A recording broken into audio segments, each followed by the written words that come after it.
Good morning.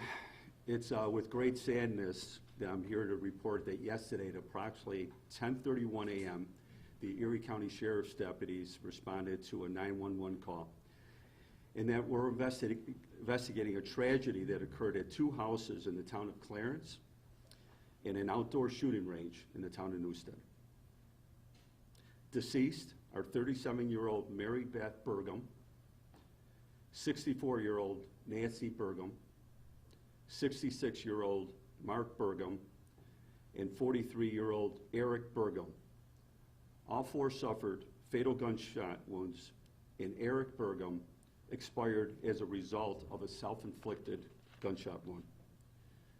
The outdoor range is located at 8081 Greenbush Road in the town of Newstead, and that's where both male victims, a father and a son, were found deceased. During the scene investigation, detectives uncovered evidence that led them to determine that Eric Burgum fatally shot his father, Mark, and then took his own life. Unfortunately, the investigation also led to the discovery of two female victims that were fatally shot. All four are related. Mary Beth Burgum was the wife of Eric Burgum, and Nancy Burgum was the wife of Mark Burgum and the mother of Eric. The investigation is ongoing, but we believe the following chronology played out. And this belief stems from a note that was recovered from Eric Burgum's vehicle, which was located at the shooting range. The note, while difficult to decipher, lays out an apparent schedule. Based upon our interpretation of this note, which is very legible, and other evidence that was collected, detectives believe that Eric Burgum murdered his wife, then his mother, then his father, and ultimately turned the gun onto himself. 4 children and other family members are left behind, and it is my understanding that many resources in the form of grief counseling and other forms of assistance are being provided to the surviving family members. Again, this is an ongoing investigation. The Erie County Sheriff's Office just wants to let the family know that our thoughts and prayers are with all the victims, the families, and I hope that the community rallies around these 4 children that are left behind and that we're able to take care of them, not only in the next couple of days, but throughout their lives. So God bless the Burgum family. We notified some of the family members that we were able to reach the wife, Mary Beth. Her family's from the Baltimore area. Her father is headed this way. Her mother had passed away years ago. So we've made notifications, and again, this is an ongoing investigation, and I'm very proud to always work with our great Erie County District Attorney, the Honorable Mr. John Flynn, and I'll give him the podium. Well, thank you, Sheriff, and I can tell you that yesterday's investigation went so professionally, what was so professionally done, you know, due to the fact when you have the Sheriff of Erie County as a former homicide detective of the Buffalo Police Department, and you have the second in command, the Under-Sheriff of Erie County, is recently a former homicide detective with the Buffalo Police Department. When you have 2 former homicide detectives from the city of Buffalo as Erie County's 2 top men who are in charge of the Sheriff's Department, then you get a professional investigation, and you get basically the residents of Erie County are getting their money's worth with both of these 2 individuals and the entire Erie County Sheriff's Department in what they did yesterday. When there was also a third individual who became a witness who was at the gun range. This individual is the one who called 911 When 911 was called, the Sheriff's Department immediately got to the gun range almost immediately. They were able to ascertain rather quickly that there were children of the deceased Eric Burgum who were all in school at the time. As the sheriff said, there are 4 children here who are left behind. The Sheriff's Department also ascertained that there was obviously a mother of the children and a wife of the deceased, and a wife of the deceased father who was unfortunately shot right next and lying right next to Eric at the gun range. The Sheriff's Department immediately went and did a welfare check they sent out 2 teams, one to the wife's house of the shooter and the other to his mother's house. And those 2 teams were able to find, unfortunately, both victims dead in the house. The children, I have 2 victim advocates from my office that are working with the school counselors from the Clarence School District in helping the children out. Right now, the children are staying at a friend's house right now, but as the sheriff mentioned, without a lot of family in the area here, my concern is, what's going to happen to these 4 children now going forward. So obviously, my thoughts and prayers are with the children, the entire extended family here, and the community of Clarence and Newstead, where these horrific acts occurred yesterday. And again, I just can't thank the Erie County Sheriff's Department enough for what they did. They immediately called my Deputy DA Mike Kane and my head of homicide Gary Hackbush, who are here today, and Mike, Gary, and Under Sheriff Cooley were spearheading the boots on the ground investigation yesterday, which again ultimately is not going to, appears right now, lead to a prosecution because the perpetrator took his own life. As the sheriff said, though, this matter is still under investigation. We are trying to ascertain a motive. That's your first question. What's the motive here? Why? Why did this happen? We are still trying to figure that out. We are still trying to figure out why someone would kill his wife, his mother and father. So this, the investigation remains open from that end, trying to just, find a motive here, just to, have some closure to this thing, if we can. As the sheriff mentioned, we have 1 note. The note that was found in his car doesn't give us a motive at all. It just gives a timeline. It's just a timeline of the morning that specifically lays out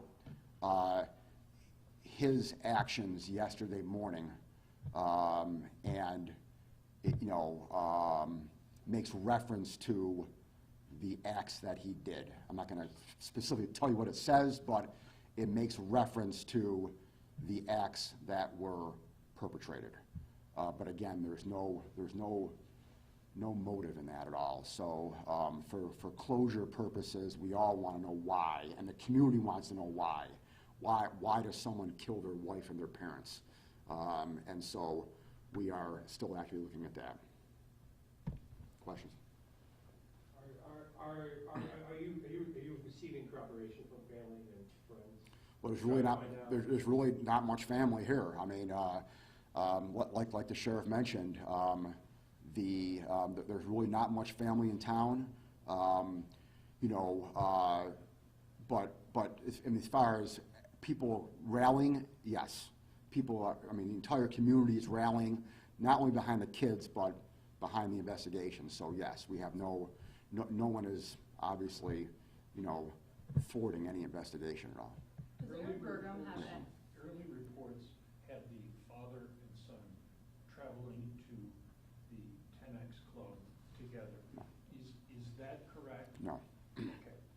correct. The father got there first. The father got there first and was engaged in shooting first.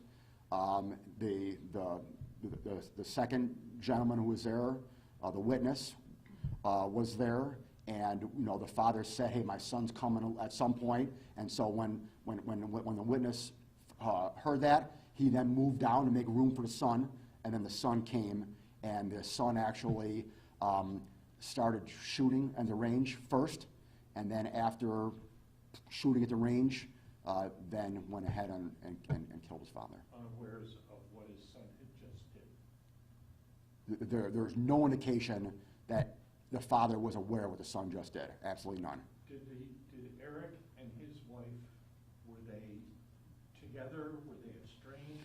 They were living together. They were living together. I hate to talk about someone's family relationship when they're both deceased. So, I'm not going to get into that really, but they were living together. I know there's no motive at this time, but do you guys have any reason to believe that he had planned this, or was it a very last minute thing? Well, we don't know how far in advance it was planned. Based upon the note that we found, it was at a minimum potentially planned yesterday morning. But whether or not, he had thought about it for 2 weeks, month, that we don't know. But the note appears to have been written all at one time. The same color ink is used on the note. It's lined up kind of perfectly on a small sheet of paper, which, if someone's, writes a note and then comes back a half an hour later and writes another note, it's not like lined up perfectly. So, again, do I definitively know that? No, but just our logic here is that the note was written all at one time. And if that's the case, then it was written before any of this happened. Was Eric taking any forms of medication? I don't know, but if I did know, I wouldn't answer anyway, to tell you the truth. Does Eric Bergam have a history with law enforcement that you really Yes, he had a prior 2011 insurance fraud conviction. He was convicted of a misdemeanor insurance fraud back in 2011. He was he was in the home theater business. That was his line of work. He had his own business with a partner. Again, the sheriff's department, thinking quickly, located, reached out to his partner to make sure his partner was okay, and his partner was okay, thank God. But they, again, the professional was standing next to me here, thought of that immediately, and went out and did a welfare check on him as well. And so we had a business partner, and they had a home theater business, kind of did some camera business, home security stuff. And back in 2011, he had an insurance fraud claim kind of related to his business, that he was pled guilty to a misdemeanor and got 3 years probation. Have you ever seen a murder-suicide where the person goes to 3 different locations? Usually that's a crime of passion, not a planned out. It's almost like he scheduled his father to be where he was. Like there was 3 different spots he hit. I have never seen that. The sheriff has way more experience in this than I do, but I have never seen that. And I'm going to agree here with the district attorney in my career and under Sheriff William Cooley's career. You're correct. It's a crime of passion, and for that to be planned out, we're thinking that morning, and for him to actually shoot at the shooting range with his rifle and have a great grouping from 100 yards lacks that passion, right? And it was so calculating and gives you just chills, So at the end of the day, 3 people are victims of murder, and 1 person takes his life, and 4 kids are left behind. What I do want to say is, from the moment it happened, Under Sheriff Bill Cooley and Chief Timothy Carney and Chief Brian Bertolero and Captain Welch, 3 crime scenes, boots on the ground, everybody working together, planning to see if there's any other victims. And every time I received a call, it was just gut-wrenching when the mother was found dead. when the wife was found dead. And, you know, thank God the kids were in school. Thank God the business partner's fine. And, but it was just a very tragic family event that occurred in Clarence in the town of Newstead. And, you know, our thoughts and prayers beyond the family go out to the community.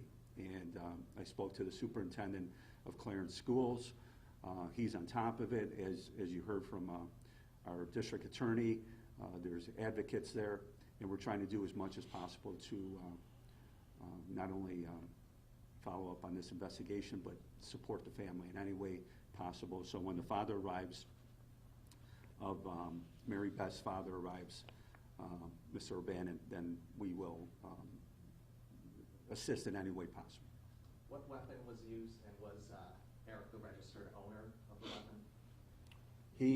He did have a pistol permit, and we're trying to determine if the same weapon was used in the 3 shootings, so that's still ongoing. As far as the locations go, did he start at Ransom Road and then go to Shimerville, or was it vice versa? So their family residence is on Shimmersville. Shishler, I'm sorry, Shishler. And then their parents' resident is on Ransom. Shimersville, sorry. Oh, Shimersville, okay. So a combination between, yeah. Shimersville, and then from Shimersville, he went to Ransom, and from Ransom, he went out to the town of Newstead. So, again, you know, the question this gentleman asked about being murder-suicide, being a crime of passion, it was very calculated. There's a note that's written and with a timeline, and just very, very disturbing. All good? Okay. Anyone else? Thank you.